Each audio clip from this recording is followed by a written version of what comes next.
When lift becomes love, even the wind obeys. The Flying Nun was not just a quirky sitcom about a nun who could float away on a windy day. It was a surreal balancing act between faith, comedy, and chaos that somehow defined an entire era of television weirdness.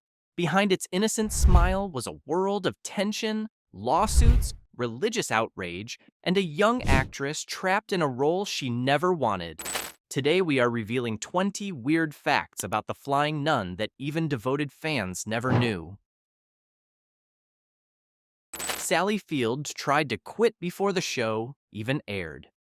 Before a single episode reached the screen, Sally Field wanted out. She had just come off the teen surf comedy Gidget and thought the Flying Nun sounded absurd. She was 20 years old and desperate to prove she could act in serious roles. But the network refused to release her from her contract. Field later admitted she cried every day on set, feeling humiliated, wearing wings disguised as a wimple. She said she felt like the joke of Hollywood. Yet producers insisted the concept would inspire children and families worldwide. It did the opposite. It typecast Field so severely that she had to fight for years to escape the shadow of the flying habit. The pain of that experience haunted her long after the show ended. The Vatican was not amused. When the pilot episode aired in 1967, the Catholic Church reacted with fury. Religious leaders accused the show of mocking sacred imagery by turning nuns into comic book heroes. Some dioceses even demanded boycotts.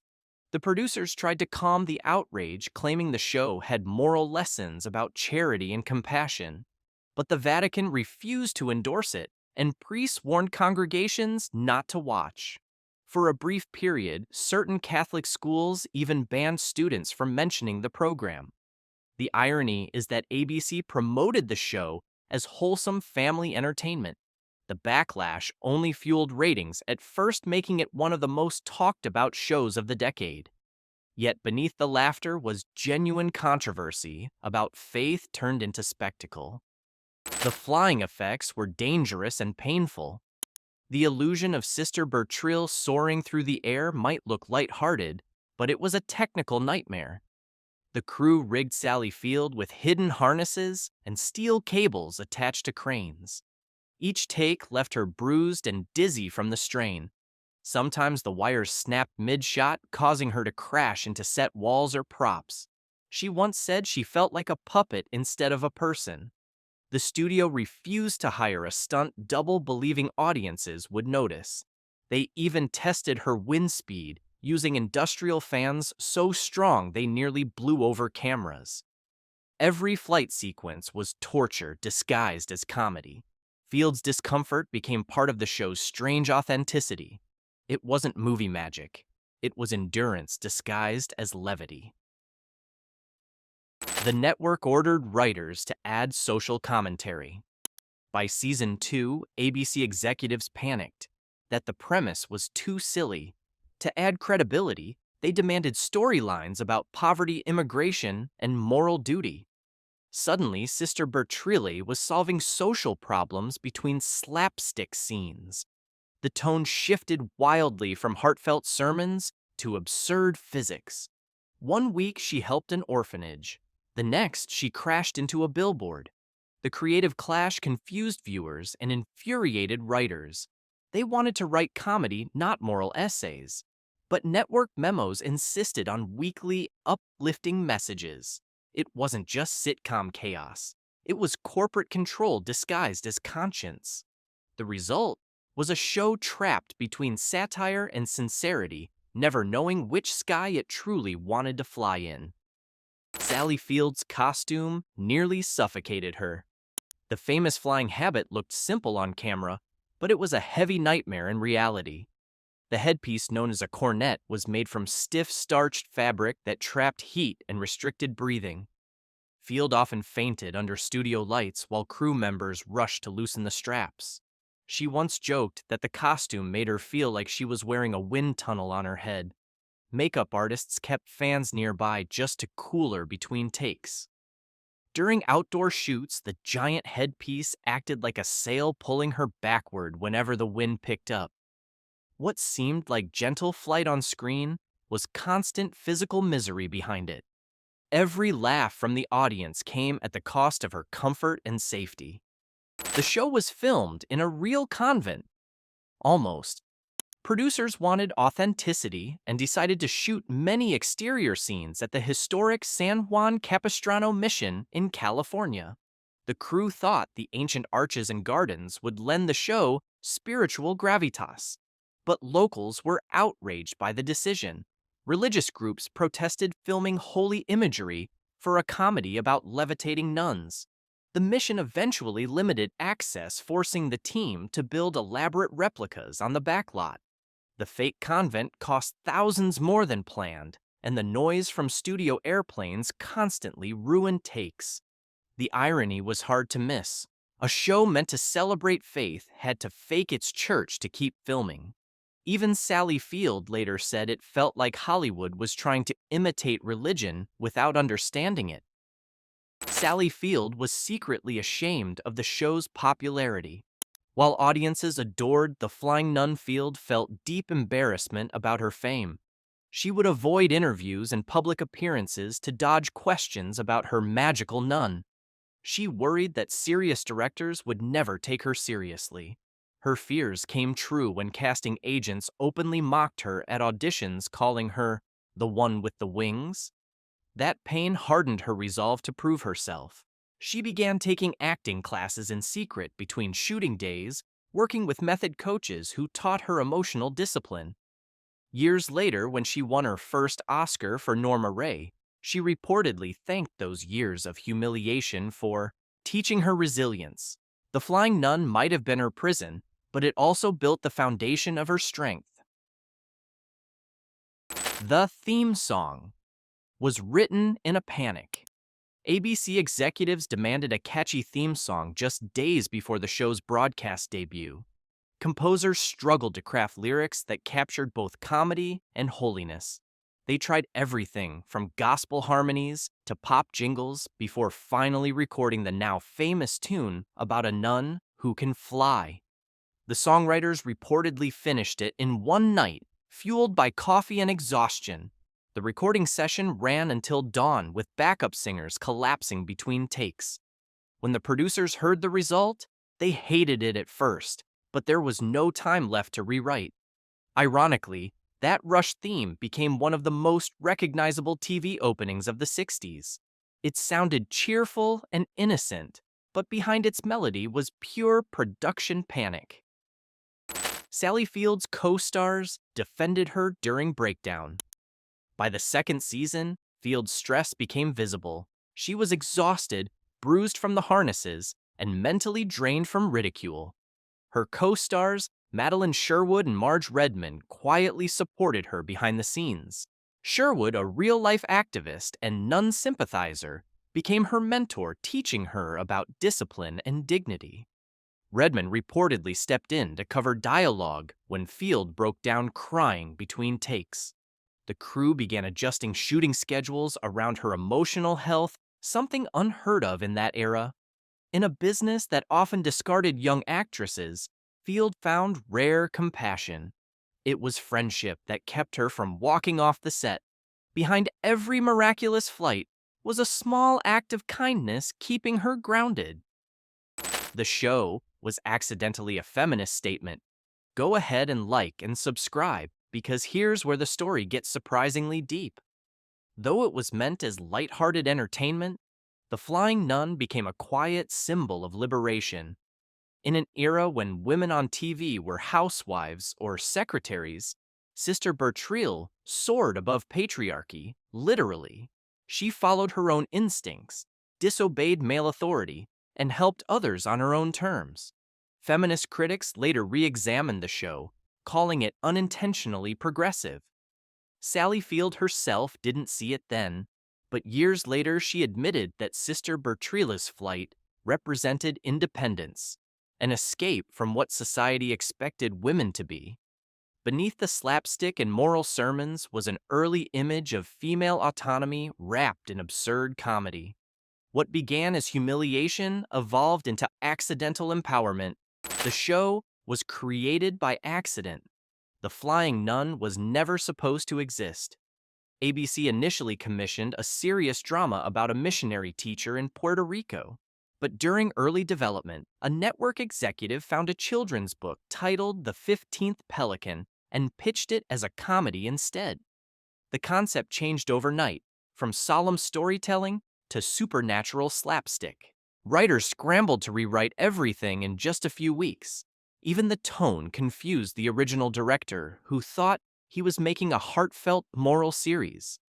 Instead, he found himself staging scenes of nuns caught in wind tunnels. The sudden shift caused chaos across production, but executives refused to delay filming. The result was a bizarre hybrid of sitcom and sermon that no one truly understood.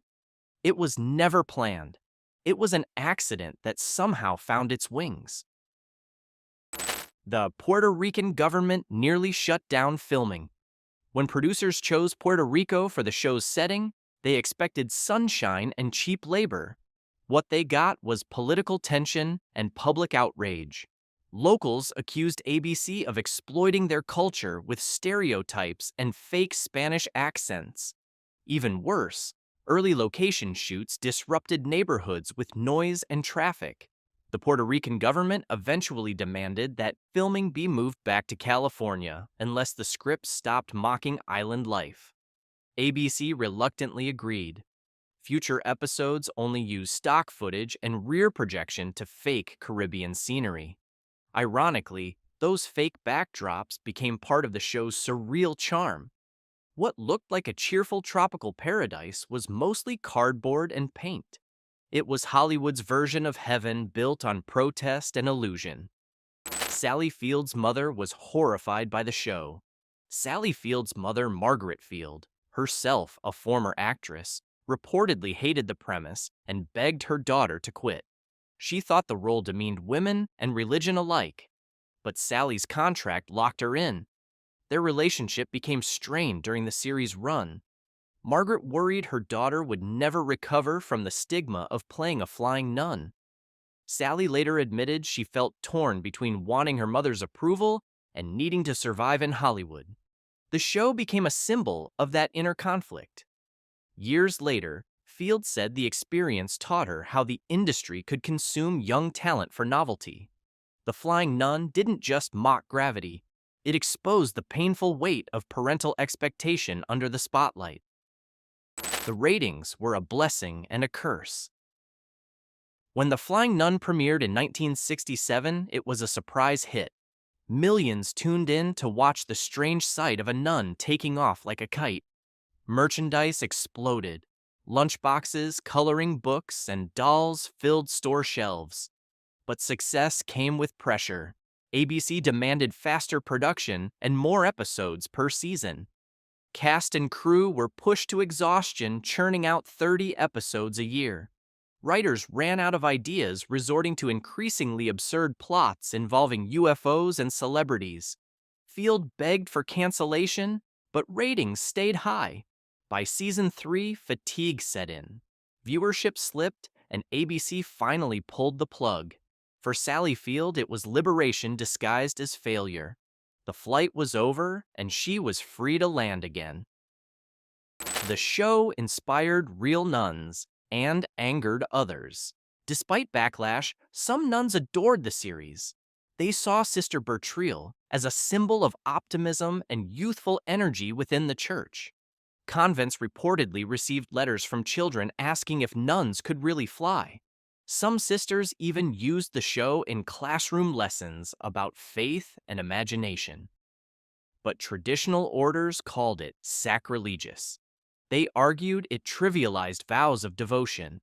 The divide was so strong that Catholic magazines ran editorials debating whether the series helped or hurt the church's image. Ironically, the controversy made the show even more popular. Faith had become television's newest battlefield. In its own weird way, The Flying Nun turned theology into prime-time entertainment, long before religion and media openly collided in later decades. 16. Sally Field's contract blocked her from doing serious roles. While The Flying Nun made Sally Field famous, it also trapped her. ABC locked her into a multi-year contract that prevented her from auditioning for film roles without studio approval. Every time she asked to read for a dramatic part, executives refused, saying audiences only wanted the cute flying nun. She was paid a fraction of what male leads earned and had no creative control. By season 3, she tried to break her contract, but ABC threatened to sue. She spent those years feeling invisible behind the costume. The moment the series ended, she disappeared from Hollywood for months just to recover. Later, she described that time as the moment she decided to fight for respect. The wings were gone, but the weight remained for years. A real hurricane nearly destroyed the set.